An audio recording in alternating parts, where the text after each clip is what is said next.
Robert Kesakos is your usual suspect. Welcome back to yet another live broadcast on your favorite football updates channel. It's a pleasure to be back on this beautiful Thursday night. And as we speak, the game between Man United and West Ham is ongoing, and it is still goalless as we speak. After a quarter an hour played, we'll be looking at what the starting lineups look like in as far as the game is concerned, the kinds of teams that both managers have managed to assemble, all seeking for a victory. With West Ham back caressing, the relegation places there in the Premier League, and not actually breast, aggressing them. They are in the relegation with 14 points. So we'll be with 11 points. So they're seeking for victory that can take them to 14 points. We'll be looking at that and a lot more in this broadcast. So do indulge with me, and yeah, we'll see how it goes for in as far as tonight is concerned. Otherwise, I hope you've had a wonderful day. It's been once again quite bright, hot, and sunny in and around Kampala. No reported downpours in the nearby areas for Kampala. So it remains hot, really, really hot. The temperatures are high. As I speak, it's a quarter past 11 p.m. and I'm still having my window open because it's that hot. It's that hot. And it's a constant reminder for me to get a fan. Should be getting myself a fan very soon. If the situation, permits. Otherwise, I hope you're doing okay. Allow me to have audios tested. Make sure everything checks out well before we even proceed any further in this broadcast. I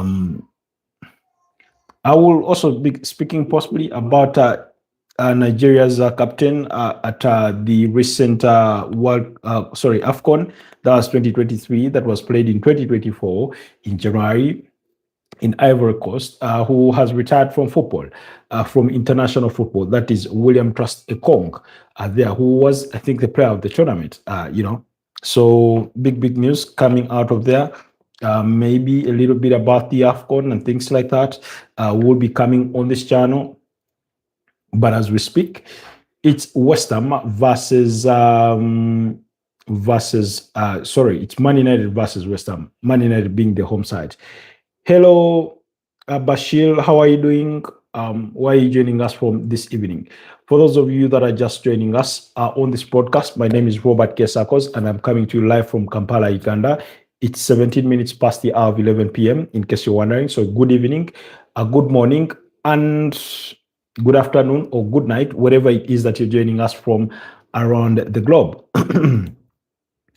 I'll endeavor to read your comments. I'm from Uganda. It's a small East African country, landlocked, neighboring Tanzania, Kenya, Rwanda, DRC Congo, and South Sudan. Those are our immediate neighbors, so we are in between there. Tech Obsession says, hello, Tech Obsession. Where are you joining us from? Then Jonathan Lara says, how is it going, miss? The going is all right. How is it for you? Excuse me. I do struggle with a bit of a cold and the flu. So, sorry, a cold and a slight cough. So bear with me if my voice feels a bit cracked during purposes of this broadcast. But please like the podcast, but also consider subscribing to the channel if you're new here, and help us, and help us on our growth journey. Otherwise, I hope everything or all is well with you as we speak. Oh, we need to update our headline. Also come there, your country. You want to come to my country? Is that what you're suggesting? It's a free country. For as long as you get the visa, you can always visit. I don't know what country you're from. What country are you from? What country are you joining us from?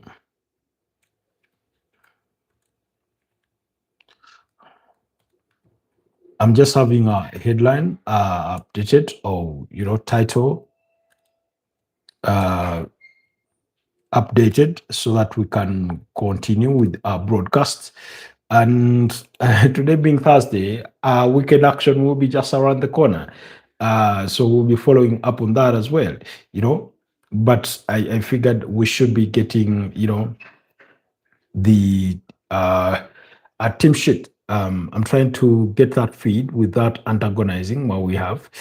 But let's first go through this set piece and see whether it remains goalless. But it is still goalless between the two sides. Oh, Malik Diouf with a huge miscue. Anyways, Man United have Seni Lomans in goal. They have Nusa Mazaroi, Aiden Haven, and Luke Shaw. Um, I do not know particularly why that is the starting 11. Okay, I know Matas did it as a knock, Benjamin Sesko and Harry Maguire, but I mean, Aiden Heaven at the best of the centre back already has a yellow card. Luke Shaw, Nusa Mazori, Amadou Diallo, Diego Dalot, Casemiro, Bruno Fernandes, Brani Mbomo, Matas Cunha, and Joshua Zaxi. West Ham do have Alfonso Ariora, they have Malik Diouf, June Clear Todibo, Konstantinos Mavropanos, Aaron Wan-Bissaka, Freddie Porters, Magasa, Thomas Sushek is back in the starting 11 following the suspension of Lucas Paqueta, who was given a red card in their 2-0 defeat to Liverpool. Matthias Fernandes, Gerard Bowen, and Callum Wilson are the players starting for West Ham. On the bench, Man United have Altai Baindia, Lisandro Martinez, Tyler Malasia, Patrick Dogu, Lenny Yoro, Mason Mount, Manel Ugarte, Kobe Mino, and Shia Lassie. They don't have much in their firepower in terms of the attacking areas apart from Mason Mount, Then West Ham do not have that much. They do have Mads Hermansen, they have Carl Walker Peters, Max Kilman, Ezra Myers, Guido Rodriguez, Andy Iving, George Athi, Mamadou Kante, and Calm Marshall. So, I mean, both teams do not have much on the bench in case you need to switch things up. In case what Man United have in terms of power is in their defensive areas,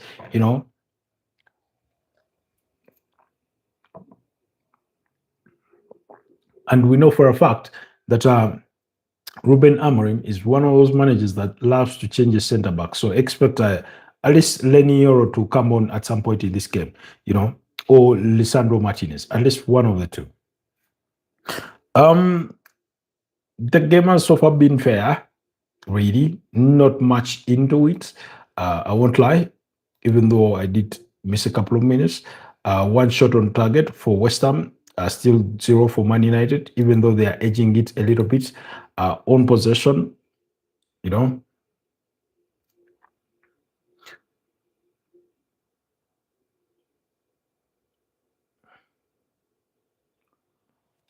Oh, Man United are seeking for a victory that could take them to as high as fifth place on the Premier League log, whereas West Ham are looking for a victory that takes them out of the relegation zone, really. So the ambitions are very, very contrasting, but equally very important for both sides.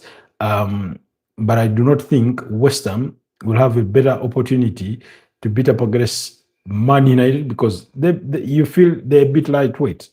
Yes, the starting 11 from midfield is the same, and going forward, there's a lot of firepower for Man United in Mbomo, in Cunha, in Joshua Zaxi, and with Fernandes in behind them there with Amado Diallo and all that for a threat, But like I said, it does feel a bit lightweight at the back. If you really have a good go at it, you can penetrate that defensive trio, uh, 5, depending on how you meet them.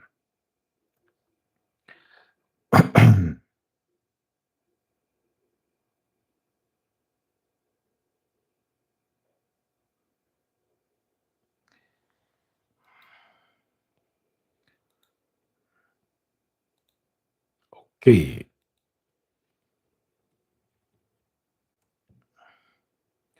Okay.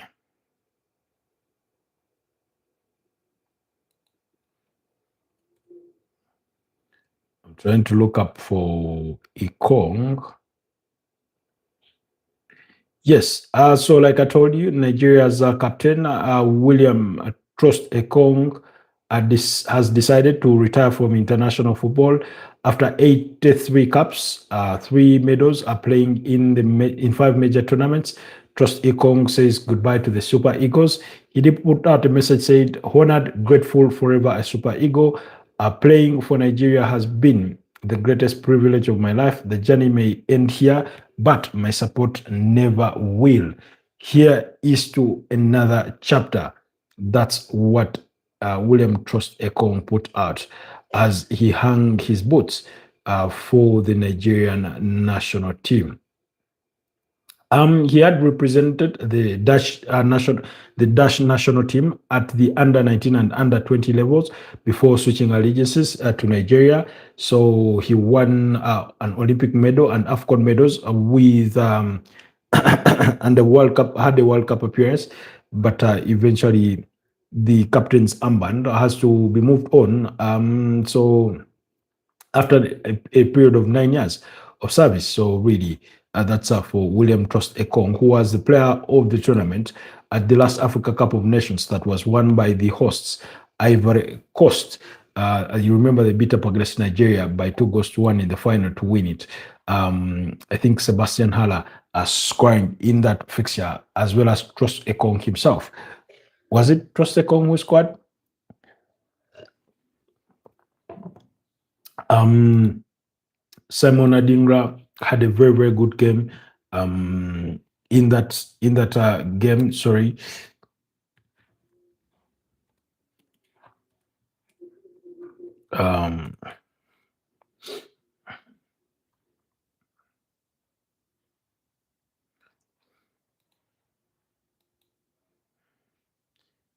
Yeah.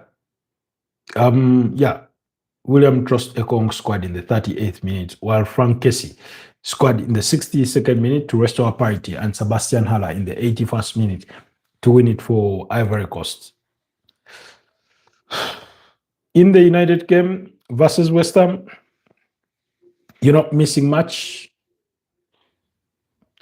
You're not missing much.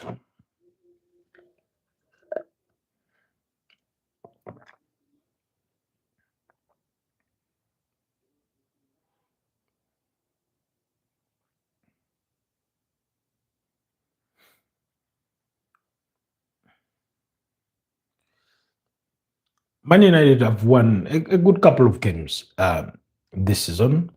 Not so many, but a good couple of them. Like I said, as many as 6 games that they've won, including their very last beating up against Crystal Palace at Selhurst Park by 2-1, coming from a goal behind, a goal that had been scored by Jean-Philippe Mateta from the spot.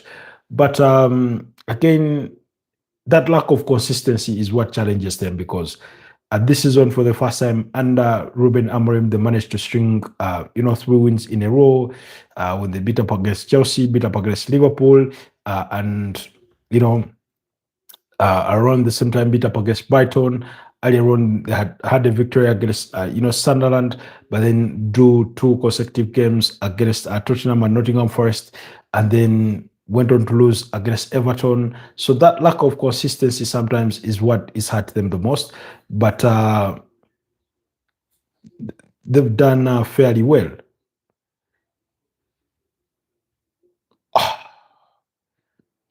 Joshua Zirkzee, Matheus Cunha, and the captain Bruno Fernandes, all trying to get in on it. Joshua Zirkzee thought he had scored, but Aaron Wan-Bissaka clears the lines. On the line, he's standing on the line when he heads that back into play.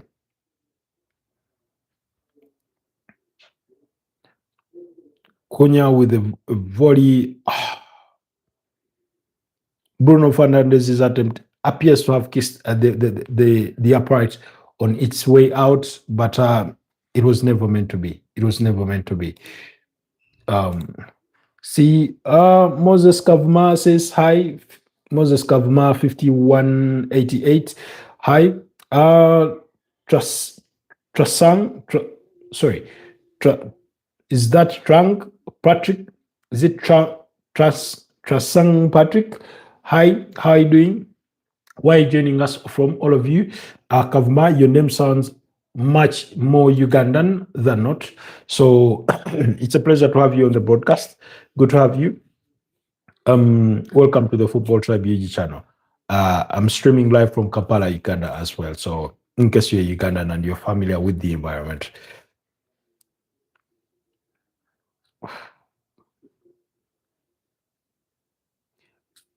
Hi, good evening, Patrick. Apologies if I mispronounced your name. It's a bit of a tongue twister for me. Oh, no, come on.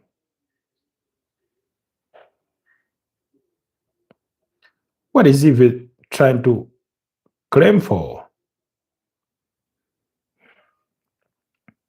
Carl Molson, you have the ball in your stride. Take the shot. Why are you trying to be smart? I mean, that's on his body. There's no way they're going to give that. That's no, that's not a handball.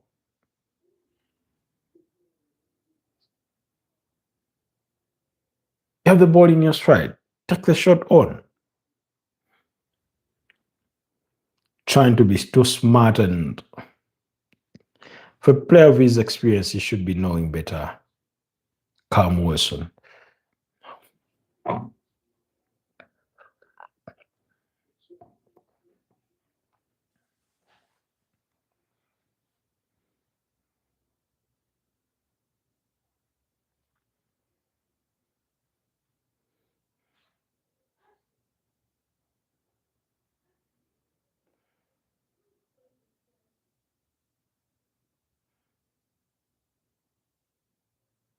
Uh-oh. Uh-oh. Deflected again. Was it? Thought he was going to go for the top corner, Amadou Diallo. But he went for the back post, trying to find, Diego Dalot. 33 minutes of the first half played, and it's still goalless. Do not forget, action does continue. For match day 14 over the weekend, United won't be in action until Monday when they play away to Wolves, while Brighton and West Ham will come up on Sunday, as well as Fulham against Crystal Palace in the London Derby, but majority of the games will come on Saturday with Arsenal in the early kickoff against Aston Villa. Chelsea play away to Bournemouth, Everton play at home against Nottingham Forest. Those games coming at 6 p.m. By the way, Man City at home against Sunderland. Newcastle will be at home again against Burnley. Tottenham return home to take on Brentford, while at 8:30 p.m. Liverpool travel away to Elland Road against Liverpool. So interesting bit of action. I'm one of those that do sort of share similar views with Mikel Arteta, who came out to voice his opinion. I don't want to call it frustration, but his views regarding the congestion of fixtures and the lack of the lack of ample time for recovery. You know, there seems to be a very, very short period for recovery because they played on Sunday against Chelsea, played on Wednesday. That means they had only Monday and Tuesday to recover. Then they played on Wednesday and they only have Thursday and Friday to recover, and then play in the early kickoff against Aston Villa. And I looked at that fixture and I'm thinking to myself, 3:30, why is it not the fixture coming at 7:30 or even 11 p.m.? I know they do that kind of fixture, but it should be coming late on Saturday, or why not an early kickoff on Sunday? I know Arsenal have engagements in the UEFA Champions League in the subsequent week against a Club Brugge, but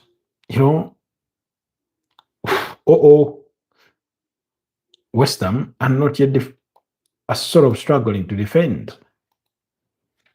So you feel, and this is not just about Arsenal. It's all to do with a majority of teams, and particularly teams that have a congestion of fixtures, particularly teams that are going to be playing in the UEFA Champions League, some for whom are going to have, even after the UEFA Champions League, you have a weekend game and then a midweek game in the EFL Cup for some. And then for the Arsenal, I think that game will be played, I think, around the 22nd or so, or 23rd. I need to cross check on the calendars there. But yeah, it's that's the thing.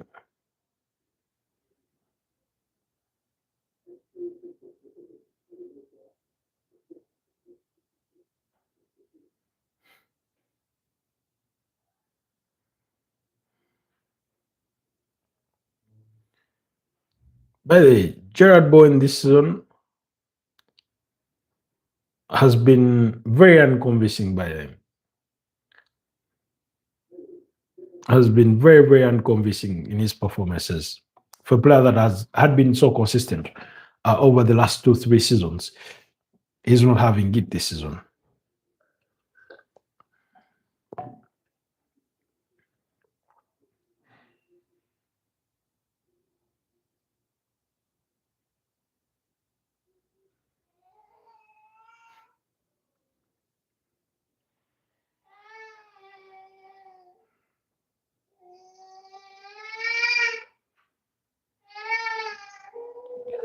I don't think he can argue against that Bruno Fernandes. Uh-oh. I mean, Aiden Heaven is all over the place.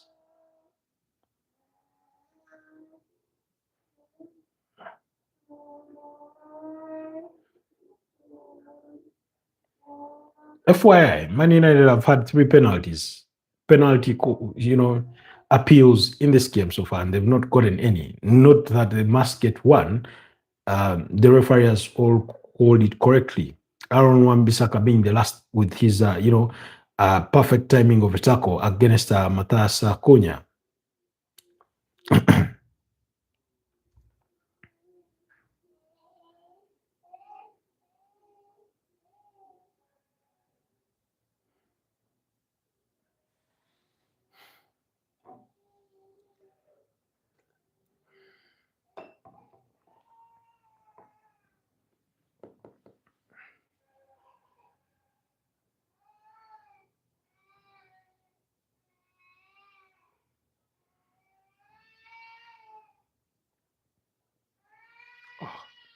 Why are you not heading it back to your goalkeeper?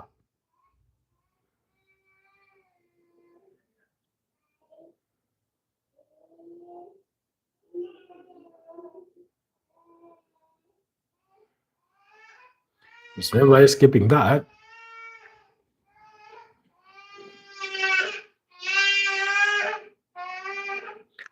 Malik Diouf equally booked. So it's one booking for either side for a tag on Amadou Diallo, and then I think clipping his ankles at the end of it all.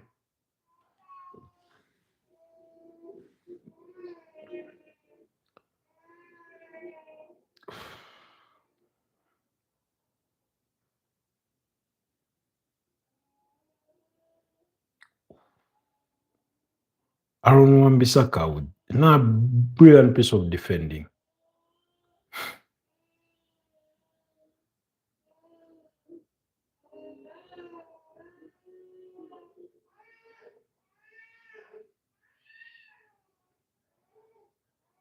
Another clearance from Bissaka. It doesn't go too far.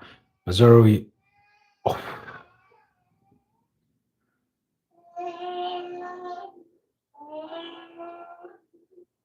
West Ham can't get out of the back.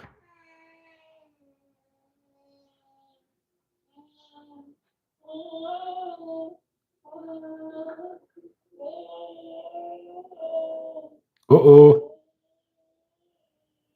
Wan-Bissaka is right there. Just has his foot in the right place almost always the time. 40 minutes played and it's still goalless. What a first half performance from Aaron Wan-Bissaka in terms of defending that a backline for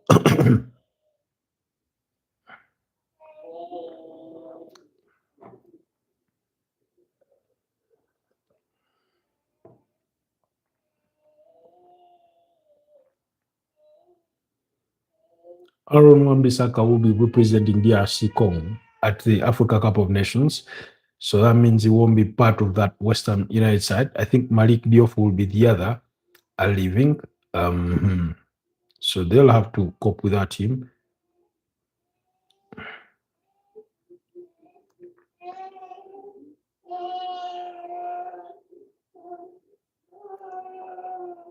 Oh.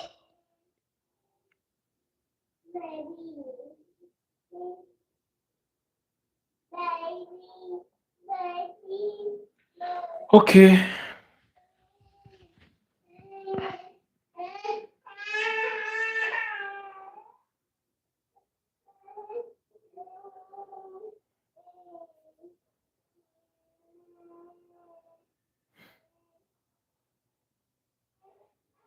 Let's see where this one lands.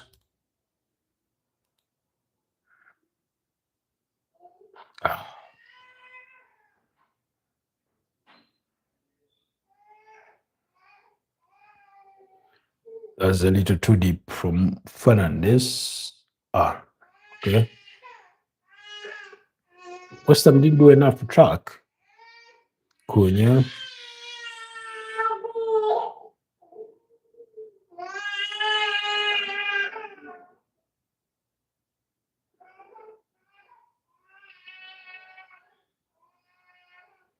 Still goalless, missing match. Yesterday we had some interesting results. Chelsea losing by 3-1 at Eran Road. Enzo Maresca will only have himself to blame for that one because of his, changes to that starting 11.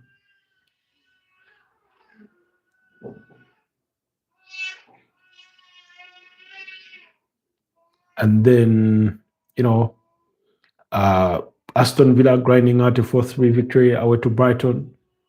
I mean, they've what? Only lost 1 in 9? They've won 8 games.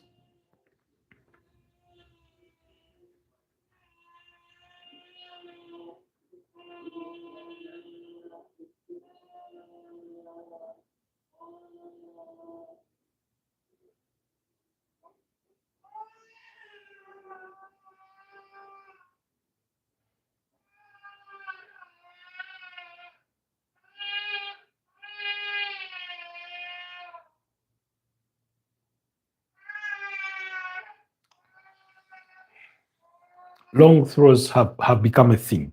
They've become, I don't want to call it a trend, but for what it is, it's a trend this season. I don't know whether it's going to morph into an actual culture, but it is a thing. It is a thing at the moment. Every team has that player that is capable of putting in the long throw. In Arsenal have Declan Rice, Brentford have Coyote, Man United rely on Diego Dalot. I've seen Newcastle do it their own way. So really, they've become a thing. They've become a thing.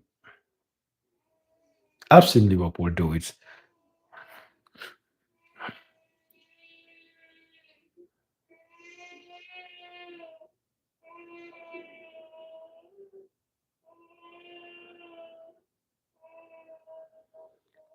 Man United will be without Brian Mbeumo, will be away with the Cameroon national team for the AFCON that gets underway on the 21st of December 2025 in Morocco, in cities like Marrakesh, Rabat, among others. A couple of set of rules have gone out from ACAF to enlighten how teams are to behave or expected to behave. They won't be allowed, full team training sessions of 24 hours to a game. It has to come earlier than that at the, playing, pitch, but you're allowed to visit it and acclimatize yourself within the ins and outs of the environment. Manchester United have dominated possession to the tune of 65% compared to West Ham's 35%, but it's all not paid off. It's all they are yet to create that finite moment that either gives them the lead or puts it even very, very close. Majority of what they've done is, get down to the right flank and, attempt, a good number of crosses. And West Ham have dealt with those really, really well. Konstantinos Mavropanos, Malik Diouf, Aaron Wan-Bissaka, and Jean-Claire Todibo have dealt with that really, really well.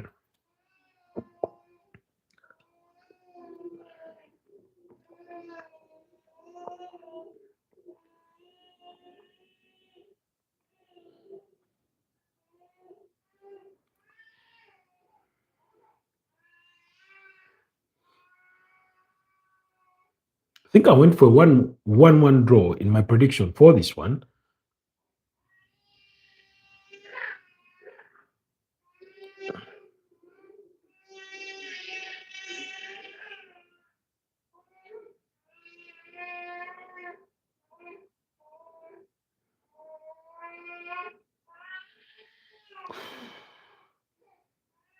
Man United conceding possession in a very dangerous area.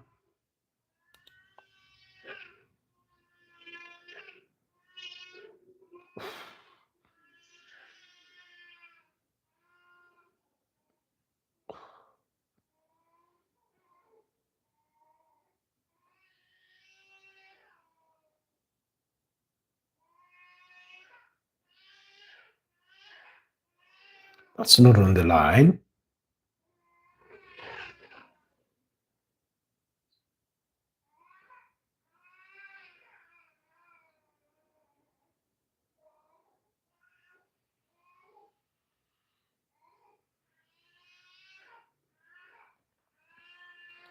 We're into halftime and it's still goalless between Man United and West Ham. The last game of match day 14 of the Premier League, ahead of match day 15 that does get underway. I think the most difficult game of the weekend is going to be Arsenal away to Aston Villa. That's a difficult one for the table leaders. They're against the third table side.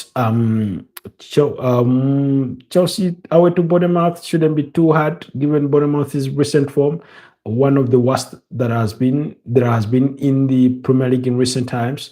Of course, when put out teams involved in the relegation zone, and yeah, it's one of the worst. Liverpool away to Leeds is not going to be any easier. Leeds are in sort of high spirits. They knew they could have gotten a point away against Manchester City. They couldn't hold it. They just beat up against Chelsea by 3-1. So they have a bit of confidence going into that one. But Manchester City Sunderland at the Etihad Stadium, that's going to be another interesting one. Expect that one to be a bit hard, really a bit hard to say the least. 26 appearances there has been historically in as far as the Premier League is concerned, with 18 victories for Man City and only 5 for Sunderland, but we're talking about a very, very different Sunderland side. The last 5 meetings between the two sides, Manchester City won all of them. I have to go back between 2015 and 2017 to find those games for the 2017-2016 season, then the 2016-2015 season, and the 2015-2014 season, around that period. That's how far back you have to go to find those victories. Man City have been, yes, less convincing, but they've been winning they've won their last 2 games since losing to Newcastle by 2-1. They beat up against Leeds by 3-2 and 5-4 against Fulham. That was on Tuesday. Sunderland have had 3 draws over the last 5 fixtures, including 1 defeat that was away to Fulham, and then a 3-2 victory against AFC Bournemouth over the weekend. So they'll come in that sort of shape. I do not think any of us would have predicted them to be 6th with 23 points after 14 games played, with as many as 6 victories and 5 draws and only 3 losses. So their draws there are almost just as many as wins. Same applies to Crystal Palace, who have a similar number of points, and then Brighton behind them. They are just a point behind them, with 6 wins and 4 draws. I think again Arsenal is one of those teams that needs to reduce on their number of draws. Yes, it's 3, and when you compare, Man City have 1 draw. They need to be converting those draws into victories. It's one of the things that really, really cost them last season. And I know when you look at the loss section, they look okay, having lost only 1 game up until this stage in the season. But you have to look at the bigger picture. For me, last season they had as many as 14 draws. If out of those 14 draws they win at just 5 games, possibly they win the Premier League title. That they win. So they need to be cutting out those draws. And I have this sneaky feeling, and as terrible as it sounds, and I'm sorry to say this, Arsenal fans, if it does rub you the wrong way, but if you put the emotions out of it, you'll know what I'm talking about. I'm sure deep down you'll share similar sentiments that it could end in a draw, that Arsenal could drop points over the weekend. Yes, last season they went away to Aston Villa and won by 2-0, whereas the reverse fixture ended in a 2-all draw at the Emirates Stadium, one of the many draws they had. Then you have to go back. You have to go back when you go back into the 2023-2024 campaign. You'll find a 2-0 victory at the Emirates Stadium for Aston Villa, a game which cost Arsenal the Premier League title. That was on April the 14th. And then you'll find that season Aston Villa beat up against Arsenal, home and away. So I think they did not have too many losses that season for the 2023-2024 campaign. I think they had about 4 or 5 losses, and they had 5 losses, and 2 of them came against Aston Villa. So, and then when you went further back to the 2022-2023 season, Arsenal went away to Aston Villa and won there by 4-2. You remember the Zinchenko scoring, I think, his first Premier League goal for the Arsenal. You remember an own goal by Emi Martinez, thanks to Jorginho's thunderbolt of a shot that hit the crossbar and bounced back and hit in the back of Martinez before ending up in the back of the nets. Then you remember Gabriel Martinelli being one of the other goal scorers. When he went on free, he scored a brace in that game. In the 90, Bukayo Saka was the other goal scorer in that game. Bukayo Saka was the other goal scorer in that game. So really, but to put it right for you, it's a game that Arsenal have struggled in the last 5 fixtures. As you can see, like I said, you're going to find you're going to find 2 victories for Arsenal. You're going to find 2 victories for Aston Villa and a draw. So that should tell you what your expectations should be in as far as that fixture is concerned between Aston Villa and Arsenal. 60 games played between them in as far as the Premier League is concerned, with 32 victories for the Arsenal and only 13 for Aston Villa, and 15 draws. But if you do notice, as many of those victories have come in recent times, and remember, Aston Villa are under the charges of Unai Emery, who is a former Arsenal manager. He managed them for the 2018-2019 season and guided them to the finals of the Europa League, in which they got beat by Chelsea in the final by 4-1 in Baku, Azerbaijan. And then you have to look back to then he managed them in the subsequent season. That was 2019-2020, but he got sacked in November due to a poor run of results in there. And you had Freddie Ljungberg come in as an interim, and then, of course, eventually Mikel Arteta takes over. And this month, I think on the 19th or the 20th of December, will be marking his 6th anniversary in charge of the Arsenal. And I think we should be looking to have a detailed discussion about Mikel Arteta and Arsenal in the context of those 6 years, how far he's come, has he gotten them anywhere, what is he capable of taking them through, particularly this season, because nothing beyond this season matters at the moment. It's everything that he does this season that we can carry into next season.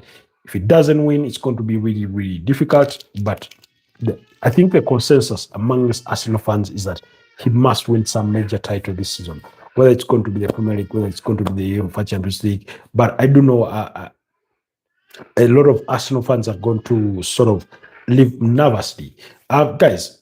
So because they know Man City is the one chasing, Man City is the team chasing, and they have chased before, and they have come out on top before, not just versus Arsenal in 2 previous campaigns, by last season, but by the very last season, but also they did it, I think 2013, 2014, when they win the league title at they were chasing Liverpool at the time. So it's although that wasn't Pep Guardiola, but I mean, for a manager that is won 6 Premier League titles in his 9 years in charge, or in the Premier League, this being his 10th season, clearly he has a plethora of experience in doing so, or in pushing for that title.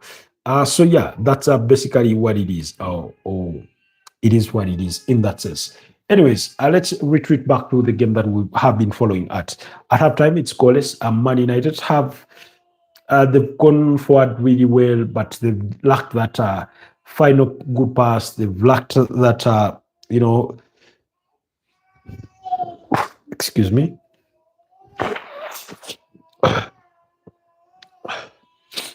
They've lacked that cutting edge in the final third. Oftentimes they've relied on their right wing, where you have Brian Mbeumo as the right-sided 10, with Amadou Diallo coming in behind him as the wing back on that side. They've relied on that wing to bring in so many crosses. Some have not been as good, but overall West Ham has defended really, really well against that. Yes, eventually they've had 2 shots on target compared to West Ham's 1.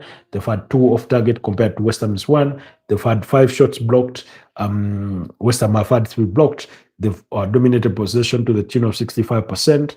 They've had 4 corner kicks, as well as West Ham have had 4. Both sides have had 1 offside call, 8 fouls committed by Man United, and only 5 for West Ham. So really, the goalkeepers have equally each made 1 save as per the statistics. But it's there's not been much to differentiate the 2 teams, other than the dominancy of Man United in the possession. And I remember, for those of you that were part of our morning broadcast, I did mention this, that the challenge for Man United is going to be what they do with the ball when they have a huge chunk of it, because oftentimes they are lost for what to do with the ball when they have plenty of it. And I did mention again in the morning that West Ham were not going to be the team that comes out to seeking to dominate ball possession against Man United. Neither do they try to do it against any other opponent. It's just not Nuno Espirito Santo's forte. It's not his kind of game, really. That's not how his teams play. They do not play to dominate possession. They play to limit the damage. They play to catch you on the counter-attack. They play to leverage on set-piece plays and things like that. So really, it's not been any different from that. They've defended really, really well. I thought Aaron Wan-Bissaka was my man of the match. And as far as the opening 45 minutes did go, I thought he defended well.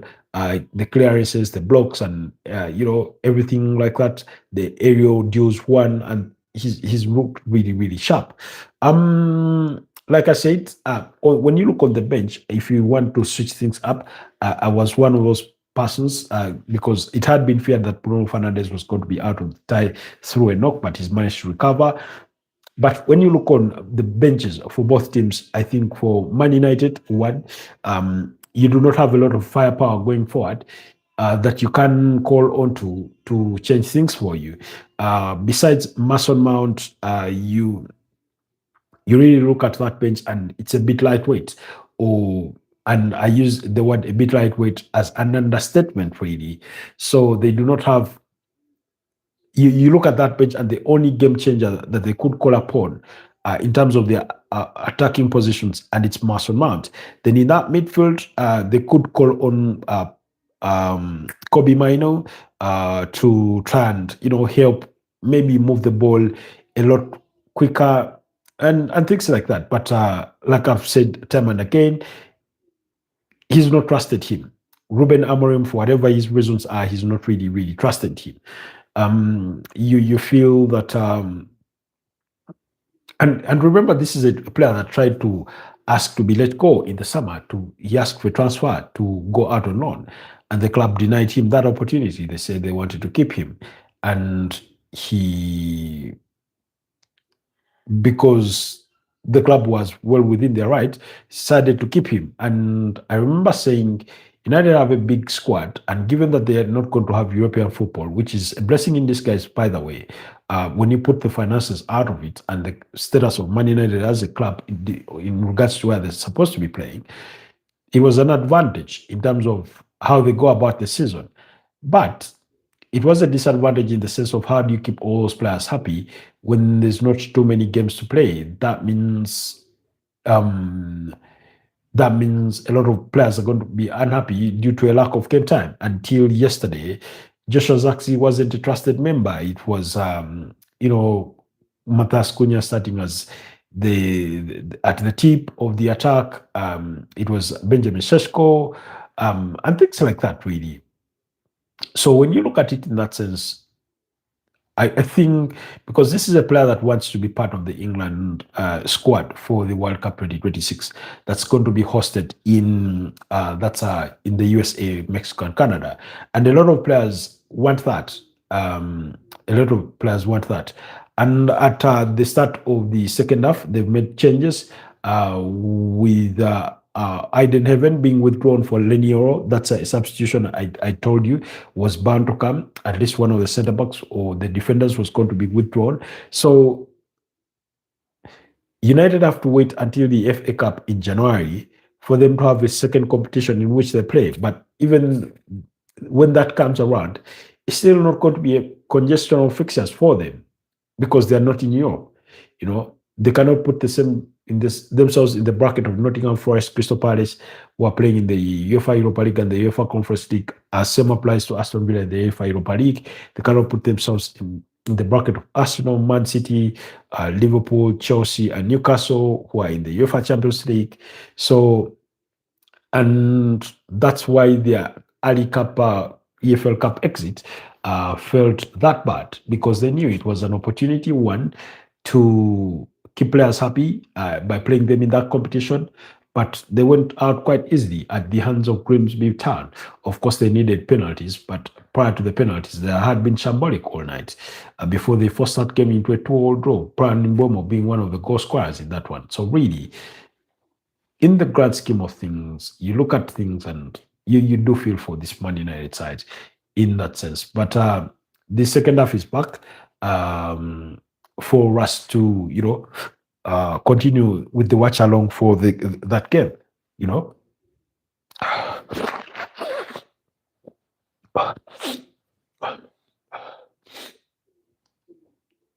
So on the side of Man United, I mean, who would you have taken?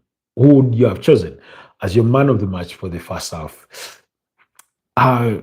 It's hard to choose. It's hard to choose, even when they were dominant. I didn't think that there was that single player trying to, drive the team forward, trying to carry the team on its shoulders, or on his shoulders, not even for the captain, Bruno Fernandes, So, but they need to do more. They need to do more. Oh, that was well cut out. Uh-oh.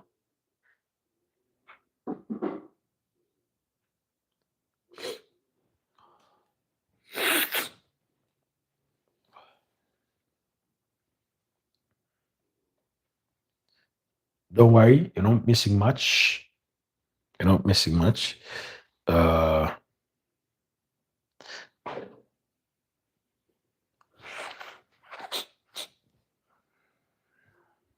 you're not missing much. It's just same game. United trying to push for it. But if the first half was an indicator of who was going to win the fixture, possibly you go with United. You go with Man United.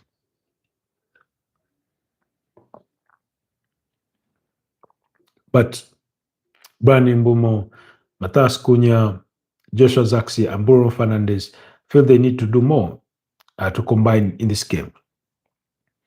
But that final pass is still eluding them. To find your teammate on time in the right space is still eluding them. It is still eluding them. Surprisingly, Tyler Malacia on the pitch. I mean, this is a player that were desperate to, to part ways with. They couldn't move him on after his loan spell with PSV Eindhoven for the second part of last season. Helped them with the Dutch Eredivisie.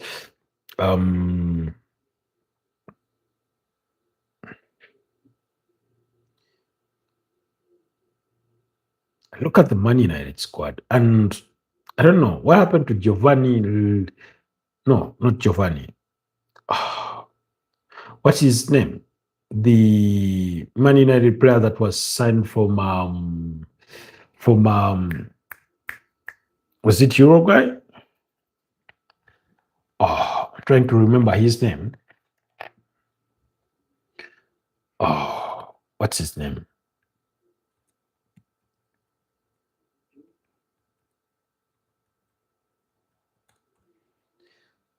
Diego Leone. Yes, Diego Leone is the name I'm looking for. From Paraguay. Yes, he was signed from Paraguay. Only 18 years of age. We saw only a few moments of him in a Man United shirt.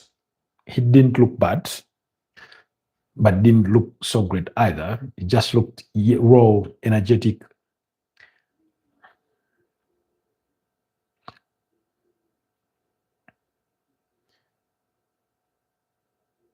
I don't think either team would be happy with the draw.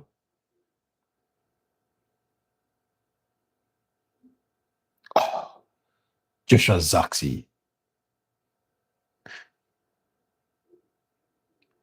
He has that coolness on him. He has that simplicity to his game. His playing style is so laissez-faire. It's so much free. It's almost like he does not take the game serious, but he is serious. That, and I'm not saying that in a bad way that he's unserious, but he wants to play with a lot of ease, to go by business his own way, the natural way, really, the Dimitar Babatov kind of way, without forcing it. He does not show you that he's really dying for it, and yet in some way he is, on the ball, he wants to play with that ease, the way you'd have Ozil play with ease,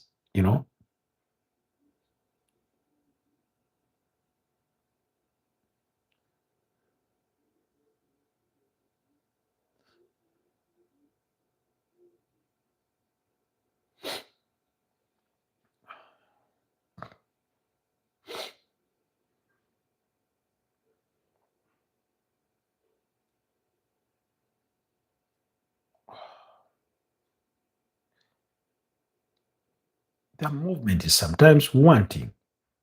They're not occupying the spaces that you feel they should be occupying sometimes. And for the first time this season, they're making West Ham look very prime in the way they are defending.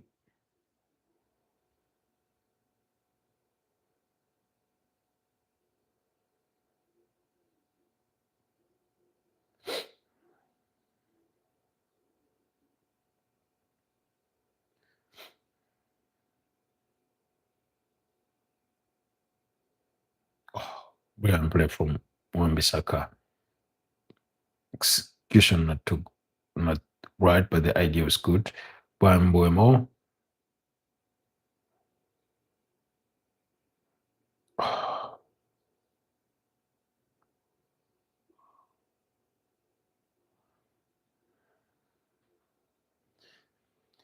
Oh, wow. Like I said, ain't not much you're missing. on here.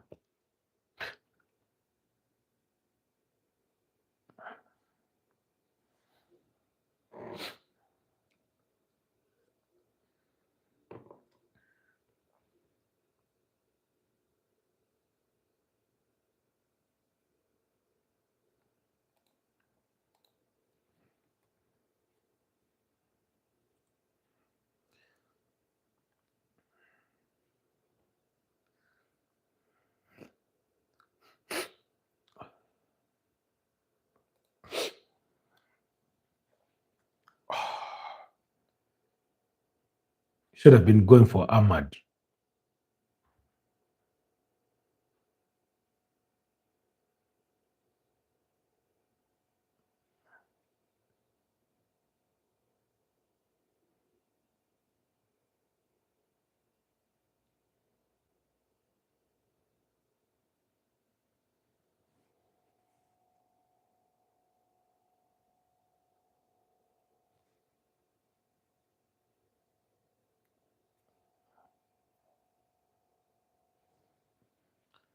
Espirito Santo must be thinking, what's wrong with London teams?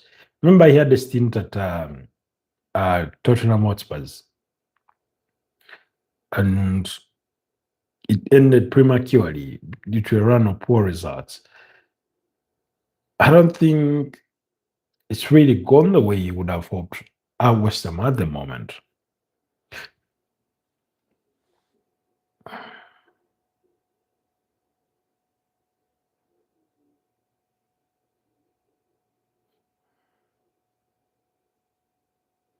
Don't go out of the box.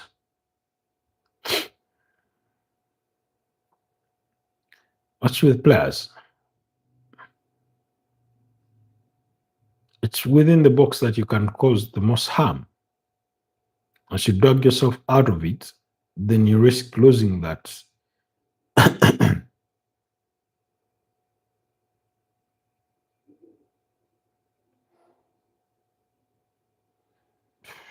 Taxi. He's so good. I think he would do really, really well in a very good team. Joshua Zaxi. I think he would really, really do good.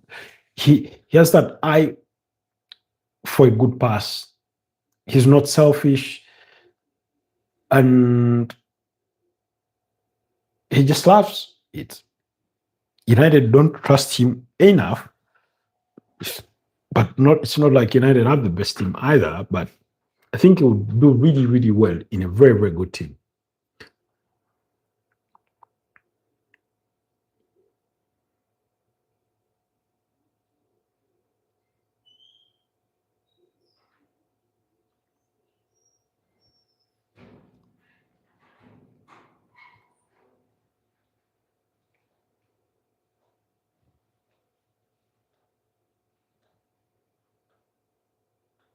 Oh,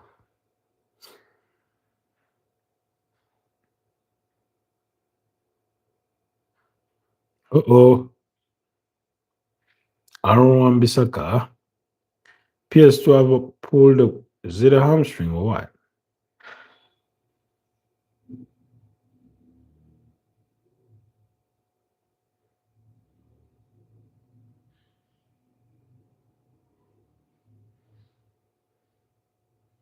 Oh.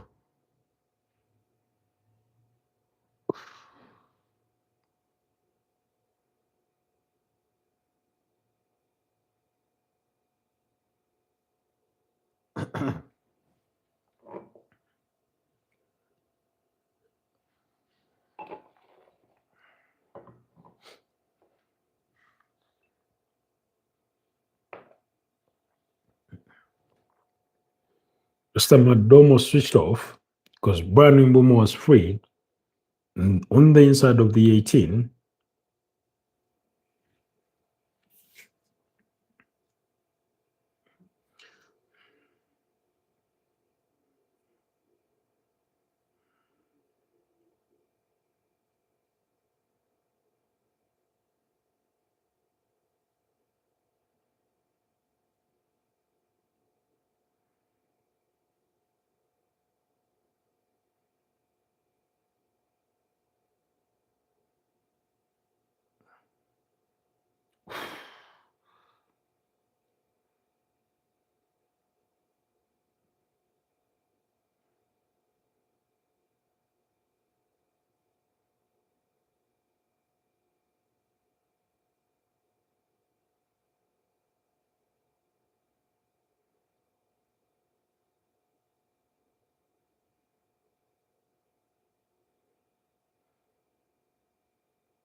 How many times do they have to play the long pass to realize it's not worked to the advantage? So I know you have to sometimes keep doing the same thing, and if that's your trade, and sort of hope for the best, I guess, but not really.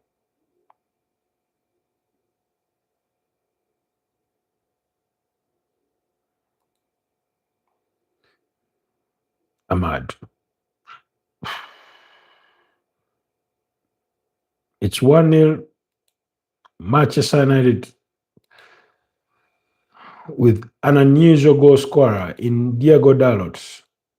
West Ham slumbered in that backline and they got beat. I think it's Amadou Diallo who goes for the shot.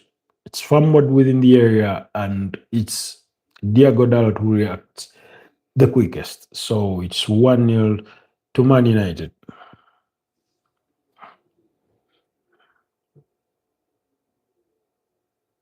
It was actually Casemiro who goes with the shot. Amadou Diallo.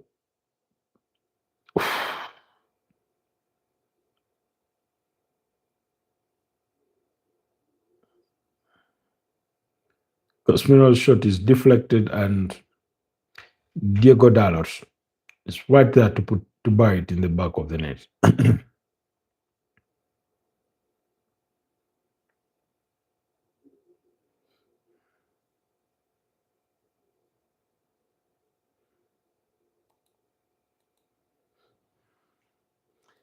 So it's 1-0 in favor of Man United.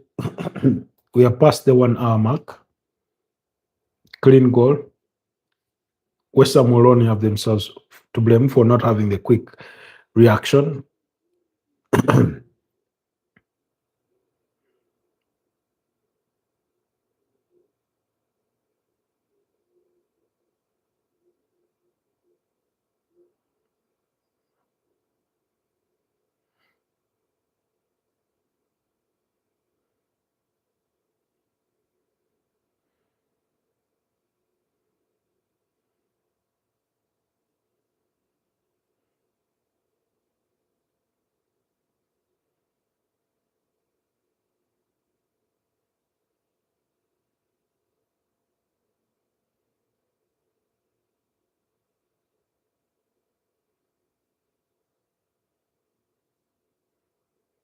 Oh, that's chaotic. Oh, Magasa nearly deflected it into his own goal.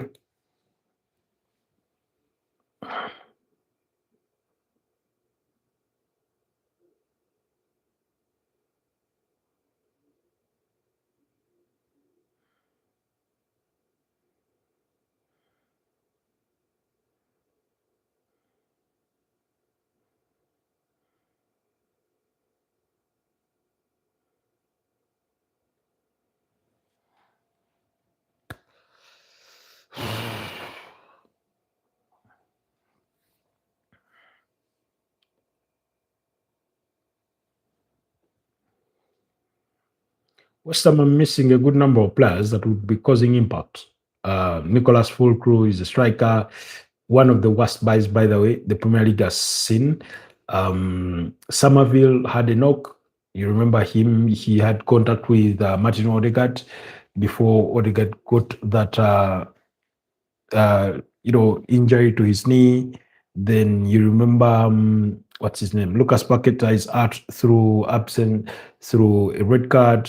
Then James Ward-Prowse, it was indicated he's absent for personal reasons, and usually personal reasons can be anything. Because if it's an illness, they would indicate it as absent through illness, but it wasn't the case. Diego Dalot is the orchestrator of Man United's long throw-ins. Couldn't make good of that.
65 minutes played. Still 1-0 to the good. United will be hoping it finishes this way because that would take them fifth on the Premier League table. They need to score 10 if they want to go in the top four. And it's no way they're doing that against West Ham.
As lazy.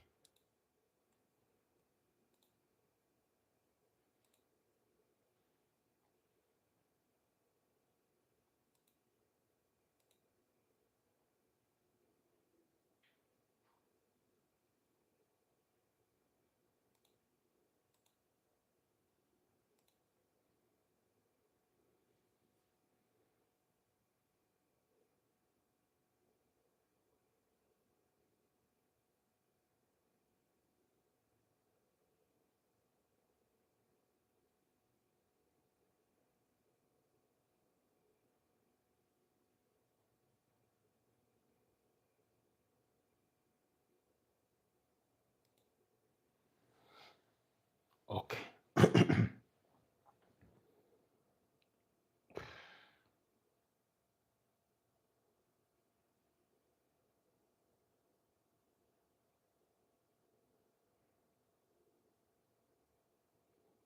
West Ham need to be a lot faster in how they move the ball whenever they get into possession. Oftentimes they've lost the ball in that middle third of the pitch, trying to get over to the other side.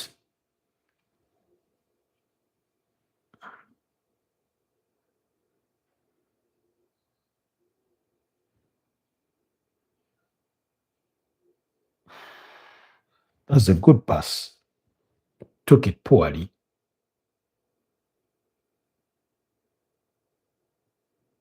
Put the ball in the box. You're not going to do damage.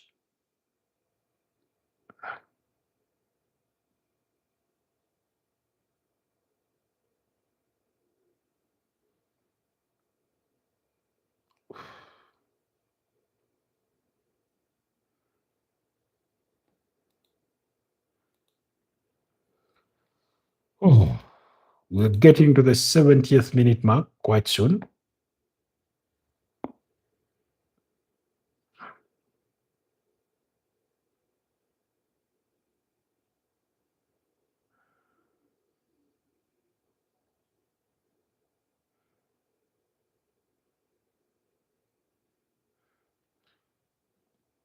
Diego Dalot withdrawn for Patrick Dogu.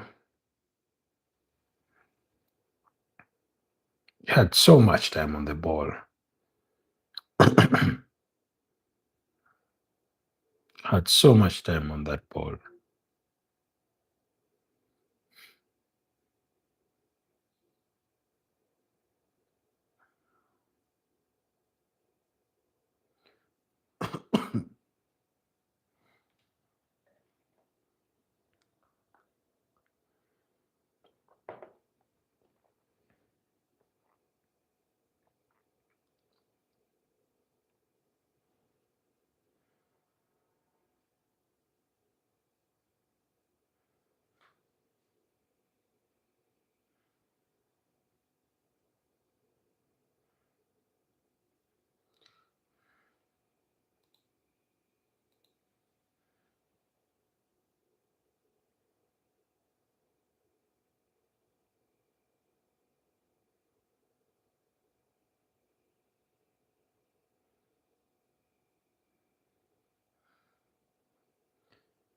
Could be one of those games where you just win. Could be that kind of game for Man United where you just win.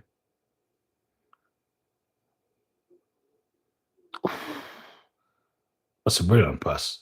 Ah,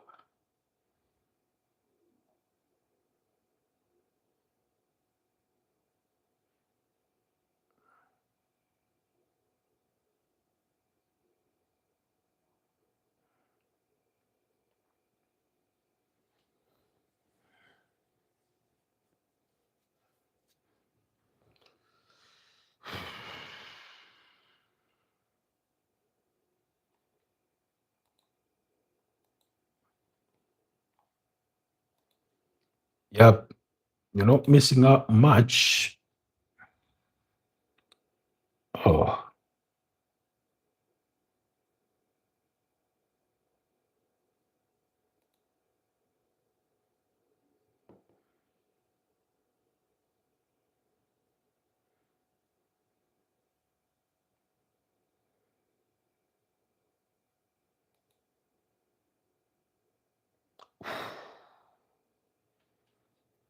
Casemiro with a brilliant block to keep out Ports.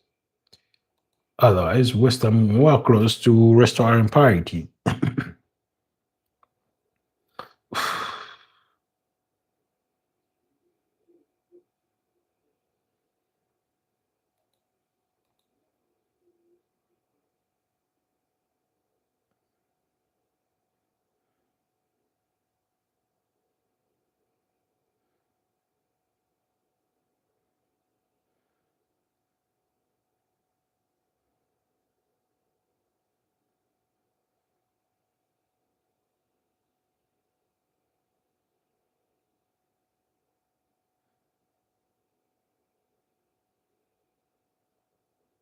Oh, that's a brilliant ball.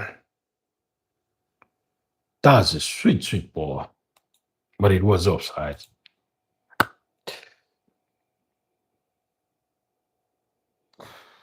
Goes too early. Yep.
What happened to Potter there? Oh, gets a stamp on the foot by Casemiro.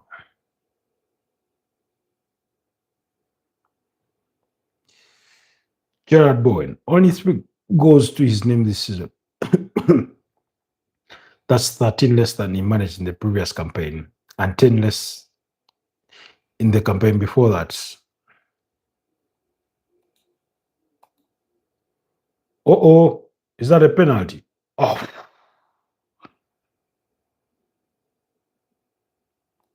there's another penalty appeal for Man United. Bani Beaumont was on the run. Oh, there's no penalty there.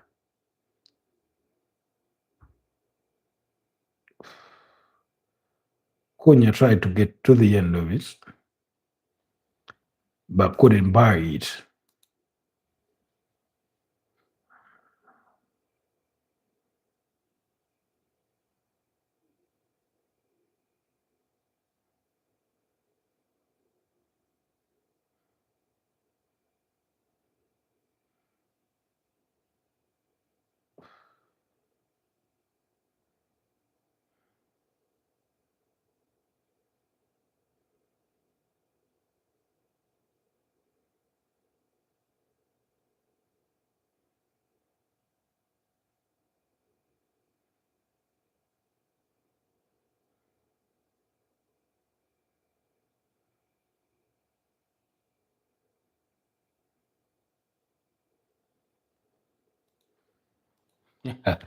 Casemiro went for the heavens as though he was playing rugby, never near scoring. Used to hit a good number of those at Real Madrid, but ever since he joined Man United, he's hardly had those long range wonders.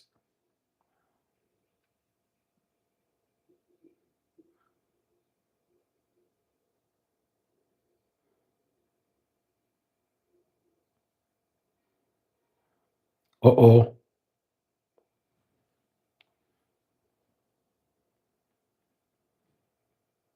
Hi Ghana, Ghana SE, Ojambo hakuna matata. Ojambo.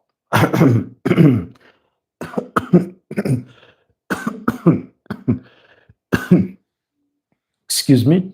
Jambo Agona. Hi. Hi, how are you? Habari gani? I'm not good with Swahili, so you'll forgive me if I mispronounce some of your words. Habari gani? Why are you joining us from Guna? By your submission, I would want to assume either Kenya or Tanzania or Zanzibar at the very least. How is your evening? Still 1-0 in favor of Man United.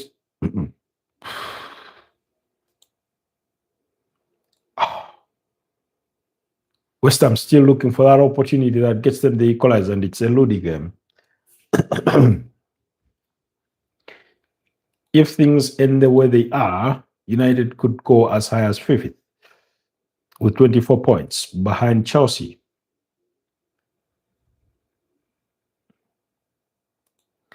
Gunnar says Dublin.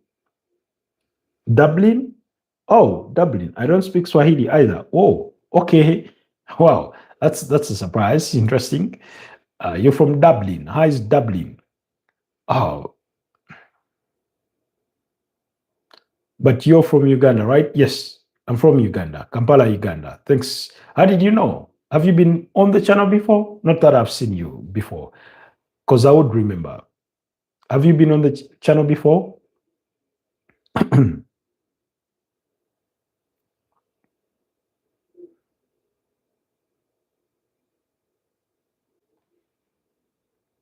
Mason Manel Ugate.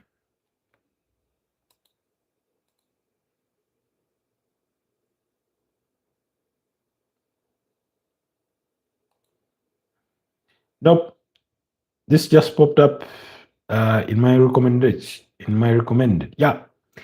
Well, welcome to the Football Tribe UG channel. My name is Robert Kesakos, and yeah, I'm live from Kampala, Uganda, where it's 35 minutes past midnight. So we're already into our Friday. By your badge, I would say you're an Arsenal fan.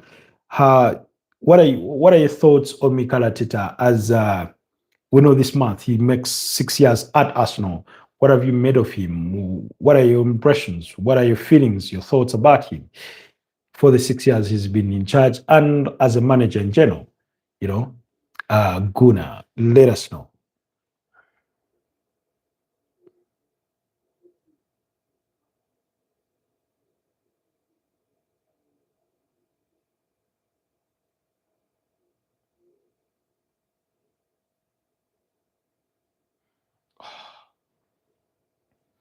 He's been so clean, and yet he gets eventually booked.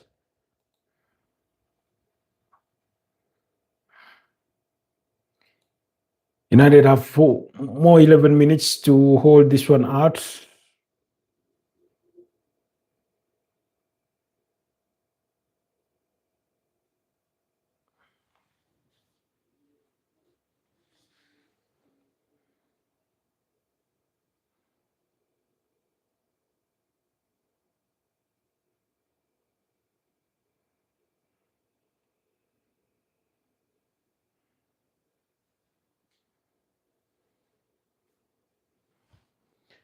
Okay. Oh, Gunnar ran away.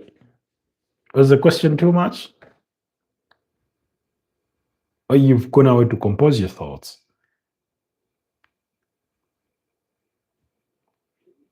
That could as well be the case. have a mosquito roaming around my face.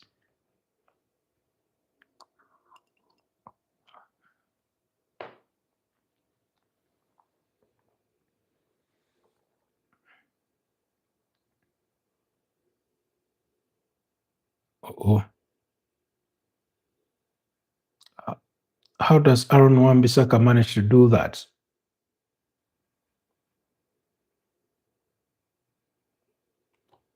How does he manage to time his tackles almost to perfection?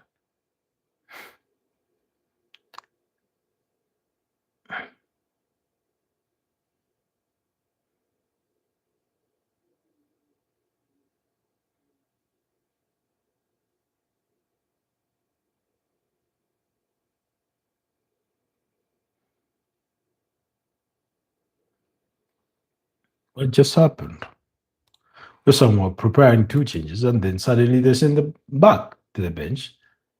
Oh, no, still here. Okay, yeah, waiting for your submission on that question. Your views about Mikel Arteta. This month, he does make 6 years in charge of the club. What are your feelings about him? What do you make of him? Do you reckon he will go on to win big things with the club? And should he fail this season, are you one of those with the view that should be sent packing?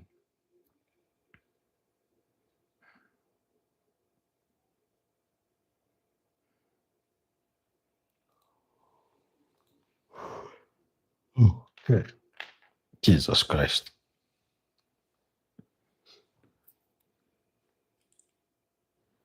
Okay.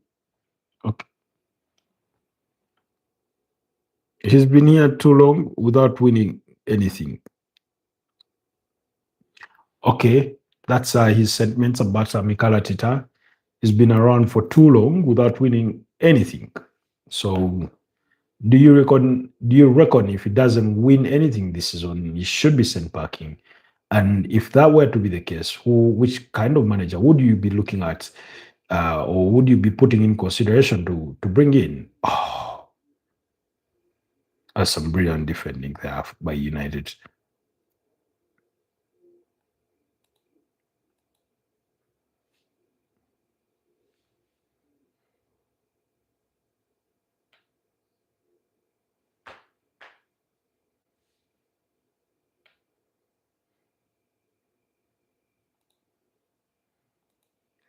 Seven minutes to the 90th minute mark.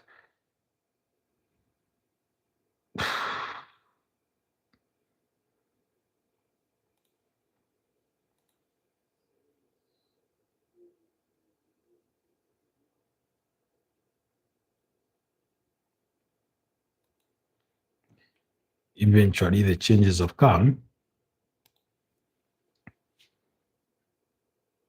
An experienced manager like Inzaghi would do. Inzaghi, okay.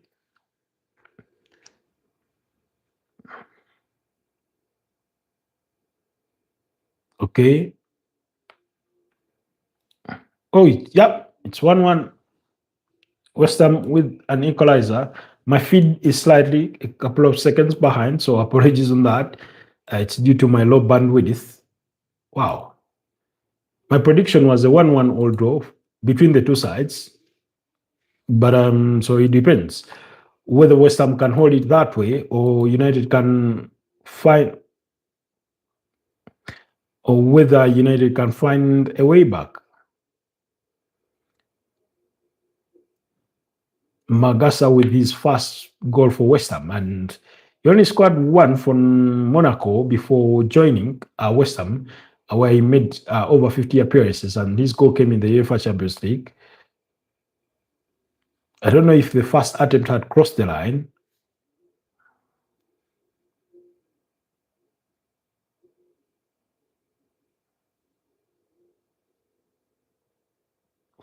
Oh, there's a goal line clearance by I think Casemiro. No, Mazaroi, by Nusa Mazaroi. Oh, it's nothing he could do for the second. Gunnar says, but Mikel uses certain players too much, while he doesn't give other players like Nwaneri much playing time. Rice is now injured.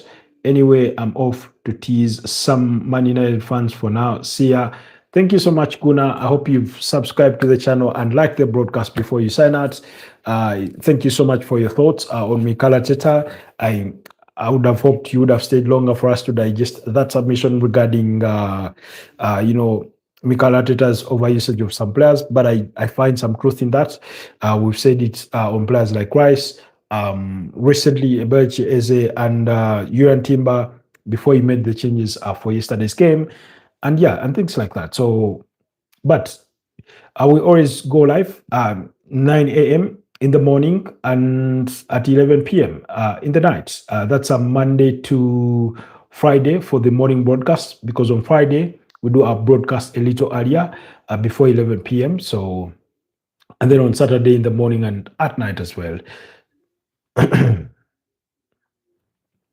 Otherwise, thank you so much for all the time you've dedicated to be part of this. Go have your banter and good convo.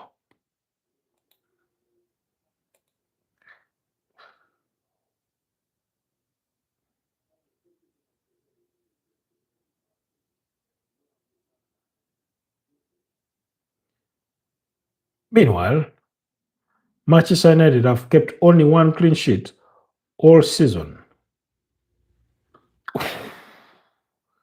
West Ham so close to getting a second.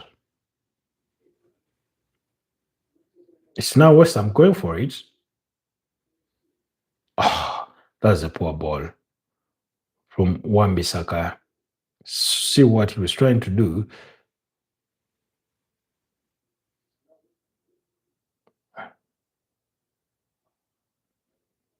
Chin-Clair Todibo with a good pass.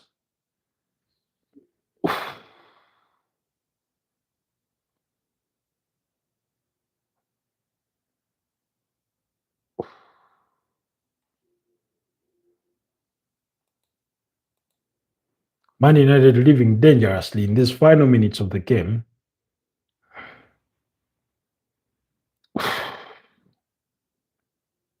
Oh, nobody there.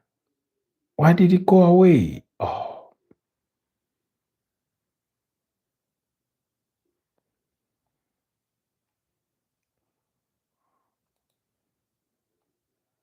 February. Hi, February. Good to have you back. It's been ages since you were last here with us. How have you been?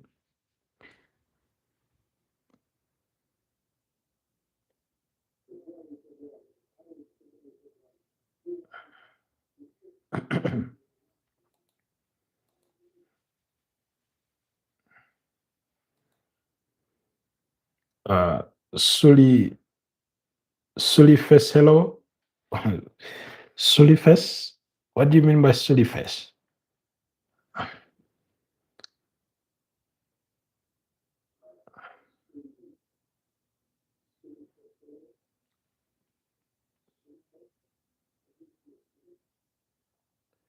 Man United will have to play the final minutes of this game quite nervously or thereabouts. Not that West Ham will be any comfortable, but they have looked the more dangerous side. How did he avoid a booking there? By the way, I've loved the performance of the referee. He's not over tried to officiate the game. He's not been booking for every tackle and foul. He's let the game overall flow. The two yellow cards he's dished out have been, exactly what they are, deserving for Aaron, for Malik Diouf and Aaron Wan-Bissaka. Actually, three. And the other going to what's his name, Aiden Heaven.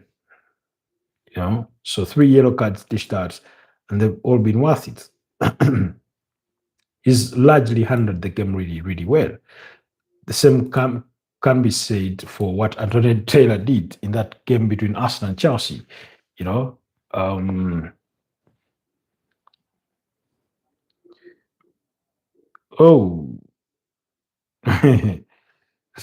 S- February saying hello, cute face. Thank you for the compliment. Not replying to you. I just read your comments. Just read the last comment. Apologies. It took a couple of minutes. I was assessing something. But yeah, thank you for the compliment. Oh,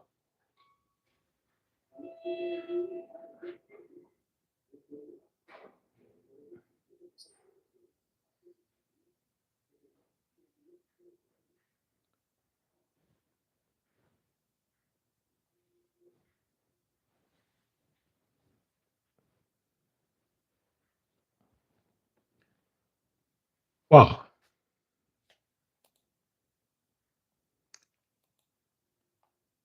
Okay, what I saying? Munda, Njai, Lanjai, Munda. What's that? I hope I'm not being derogatory to anybody or abusive by reading comments that are in languages that I'm not accustomed to.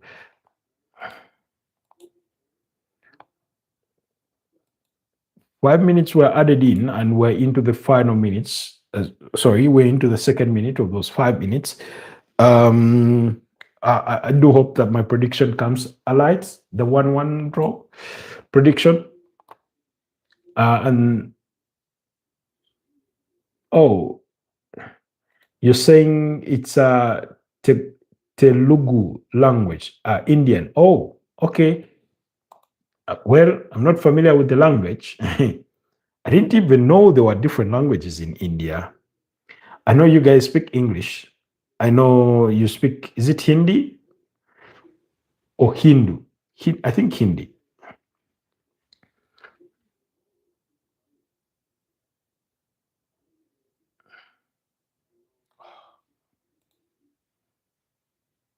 Come on, come on, come on.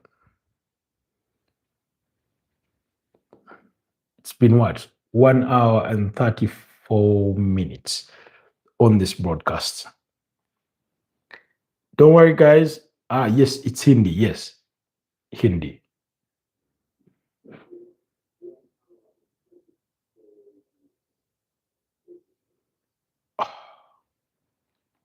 Alfonso Ariola buried the ball in the path of,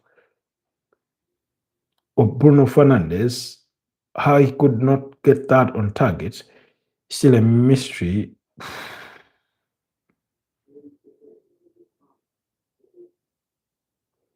Had the golden opportunity to win it for Man United in that moment.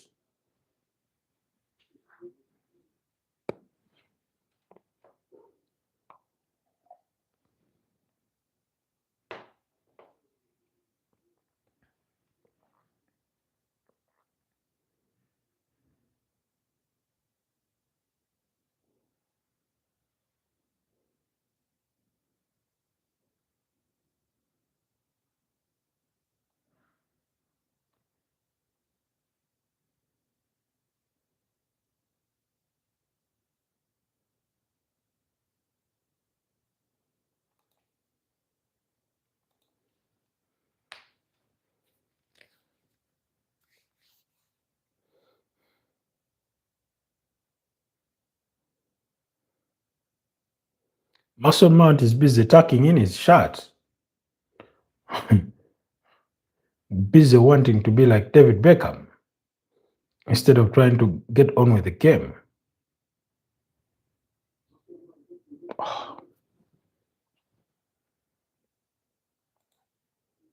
Get on with it.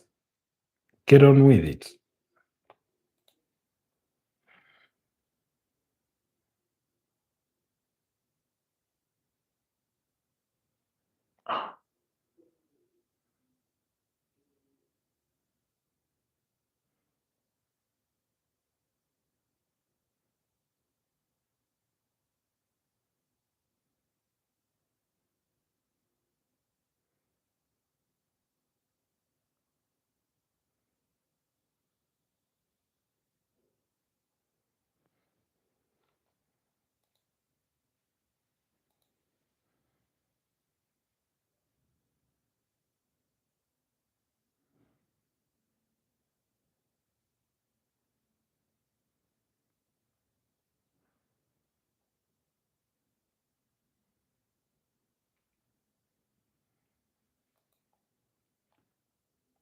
some of those substitutions are really, really wanting.